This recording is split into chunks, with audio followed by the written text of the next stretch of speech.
I just joined Redwood Writers and found out about this lovely event. And I write memoir and teach memoir writing, but long before I actually had a memoir, which is here, I wrote poetry.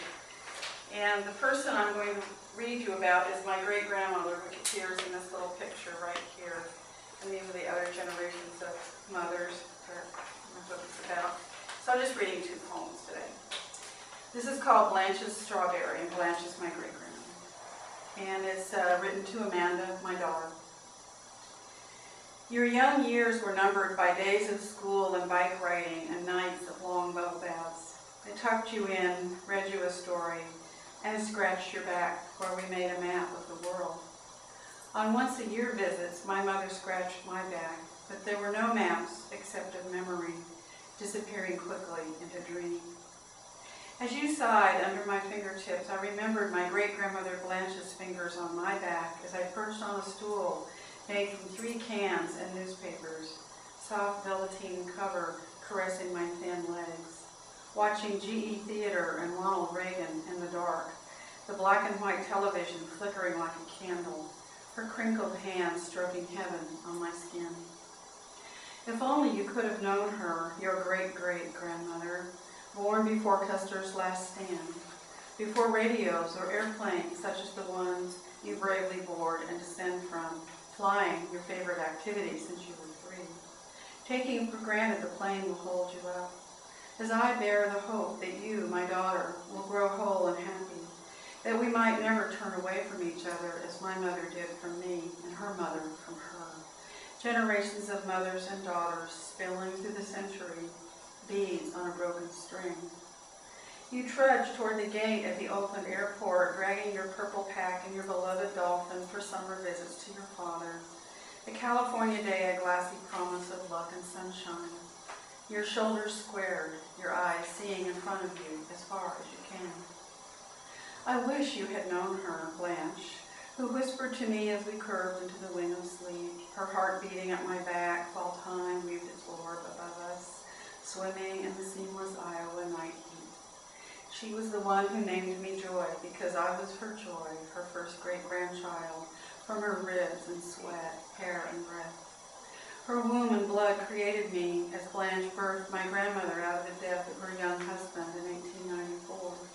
A blue spark, not a star, of that winter night flashed, and we all began.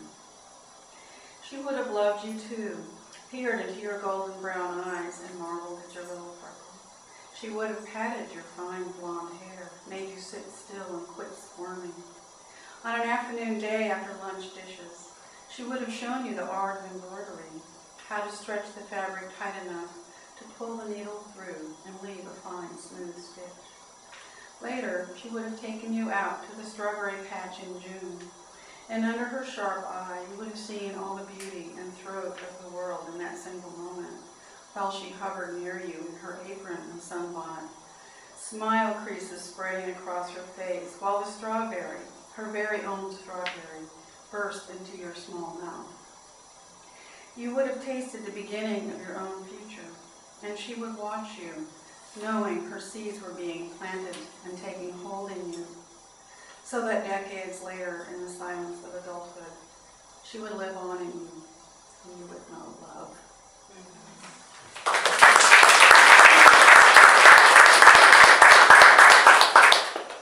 you. So, one more short poem about the generations. This is called The Red Train. They stand side by side, Miles 6 and Zoe 4, with backpacks, sunglasses, and smiles. Their day is about a red train, a new backpack, Mommy, Daddy, and Nana, who was visiting. The flowers in old San Diego smile upon the family, so natural they're together. I see all this, these normal families, and my smile is deeper, because this is normal for me, even me, now. No longer the broken bonds of my mother and her mother, or mother turning away to board the silver train away from me for a year. No longer the anger and blame of mothers and daughters. Now, a family where I'm kissed and welcomed, where I cook and give baths, where there is gratitude for my presence in shining eyes. My daughter is here, creating her life, on a new path, yet part of mine, finding her way to all she is and can be. The children smile and hug her and call her Mommy, and she is that and more. We all hold hands and ride the red train back to where we came from, but it is a new place.